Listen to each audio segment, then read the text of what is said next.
দীর্ঘদিনের হতাশা কাটিয়ে আবারও পুঁজিবাজারে ফিরছেন বিনিয়োগকারীরা। শেয়ার কেনাবেচায় সরগরম হচ্ছে সিকিউরিটিজ হাউস। বড় ও প্রাতিষ্ঠানিক বিনিয়োগকারীদের সংশ্লিষ্টতায় বাজারের লেনদেনও ফিরেছে গতি। তবে এই ধারাবাহিকতা বজায় রাখতে নতুন কমিশনকে হুটহাট সিদ্ধান্ত না নেওয়ার পাশাপাশি বিনিয়োগ বান্ধব পরিবেশ বজায় রাখার পরামর্শ সংশ্লিষ্টদের। বিস্তারিত সানি আহমেদের প্রতিবেদনে। বললে কি কোনো ফায়দা হইব? সবাই যদি চক্ষু বোঝা থাকে তাহলে তো কোনো ফায়দা নেই, কারণ তারা কাদের পক্ষে কাজ করে বা কারা কিভাবে কাজ করে সেটাই তো আমরা জানি না। 2010 সাল থেকে পর্যায়ক্রমে 1,38,00,000 টাকা পুঁজিবাজারে বিনিয়োগ করেছিলেন ইয়াকুব আলী, কিন্তু আজ পুঁজির অনেকটাই হারিয়ে ব্যাপক ক্ষতিতে হয়েছেন হতাশ।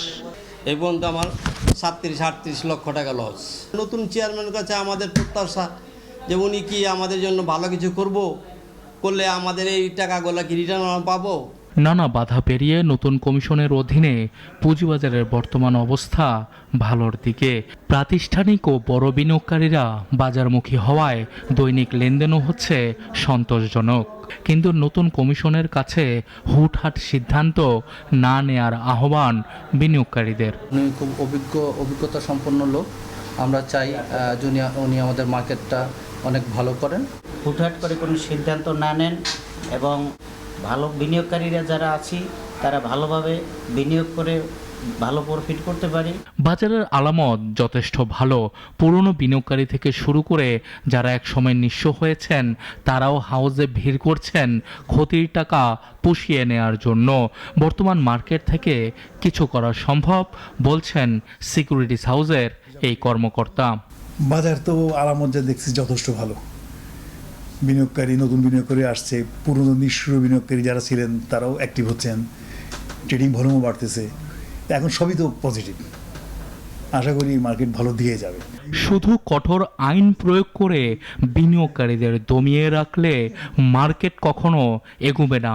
বর্তমান বাজারের মতো বিনিয়োগ পরিবেশ বজায় থাকলে সামনে আরো বড় হবে পুঁজিবাজার। শুধুমাত্র আইন কানুনের দিকে না দিয়ে মানুষ যেদিকে এদিকে আসতে পারে এবং কী কী কারণে আসবে সেই জিনিসটা দেখা উচিত।